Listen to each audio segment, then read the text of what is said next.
Welcome back to Echoes Untold, the channel where the past rises from the depths, where stories buried by time are heard once more. Today, we dive into one of the most astonishing survival stories in naval history. A sunken British submarine in hostile waters, 61 souls aboard, and one man who defied the impossible.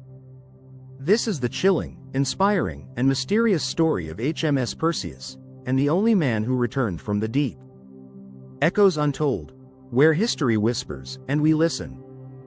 December 1941, the world was locked in a global conflict. World War II raged across Europe, North Africa, and the Pacific. Hitler's war machine controlled vast swaths of the continent. Mussolini's Italy dominated the Mediterranean, and across those dangerous waters, British submarines carried out deadly patrols, mine-laying missions, and sabotage runs. One such vessel was HMS Perseus, a Parthian-class submarine built in 1929, modernized in the mid-30s, and reassigned to the Mediterranean fleet. At over 270 feet long and armed with 8 torpedo tubes, Perseus was a formidable predator. But in those treacherous waters, filled with mines, enemy destroyers, and the ever-present risk of mechanical failure, even the hunters were being hunted. Based out of Malta, HMS Perseus was operating under extreme conditions. Supplies were tight, morale was strained, yet, on November 26, 1941, she left Malta on what would be her final patrol. Her orders: lay mines off the Greek coast and patrol enemy shipping lanes near Cephalonia. Aboard were 60 Royal Navy personnel, and one civilian hitchhiker, John Capes, a 31-year-old engineer returning from submarine repair duty. He wasn't even officially listed in the ship's manifest, and yet, he would soon become the only known survivor of the tragedy that awaited. The waters off Cephalonia were calm on the night of December 6. HMS Perseus cruised submerged, undetected by enemy forces. She had just laid a field of mines and was now en route back to base. But fate had other plans. At approximately 10 p.m., an enormous explosion rocked the submarine. An Italian mine, part of a vast and deadly field, had detonated directly beneath the forward section of the hull. The blast ripped through the front compartments, instantly killing dozens and disabling the vessel. Perseus plunged downward, powerless, into the cold blackness of the Ionian Sea. Her final resting place, 52 meters, roughly 170 feet, beneath the surface. Miraculously, the rear compartments remained intact. Inside, a handful of crew, including John Capes, were still alive. Dazed, injured, and submerged in darkness, they faced the unthinkable: how to escape a submarine that was now a metal coffin.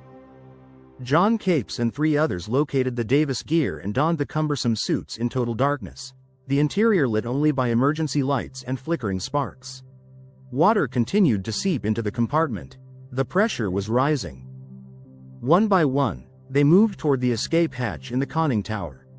Capes, a large and powerful man, helped his comrades through first. When it was his turn, he inhaled deeply and entered the trunk.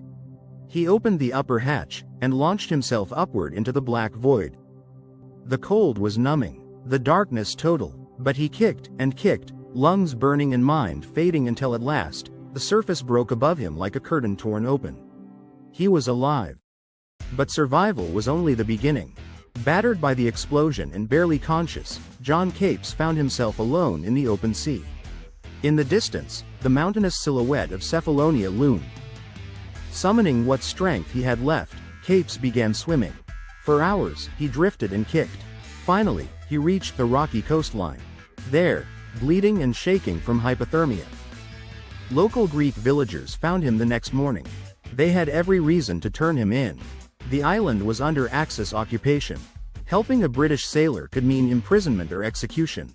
But instead, they hid him. For 18 months, John Capes lived in the rugged mountains sheltered by the Greek resistance. He moved from village to village, always a step ahead of German patrols. Despite his injuries, he worked alongside helping sabotage operations. Eventually, he was smuggled to Turkey, free again after one of the most remarkable odysseys of the war. After the war, John Capes was hailed as a hero by some, and doubted by others. His name hadn't appeared on the Perseus manifest. The Royal Navy had no official record of his presence on board. Critics claimed he had fabricated his tale. But Capes stuck to his story. He described the interior of Perseus, the escape procedures, and even the injuries he suffered during the blast and ascent. Still, questions lingered. Was this just a tall tale, or a forgotten miracle? Then, in 1997, over 50 years later, an international dive team located the wreck of HMS Perseus. Resting perfectly upright on the seafloor, Capes had been telling the truth all along.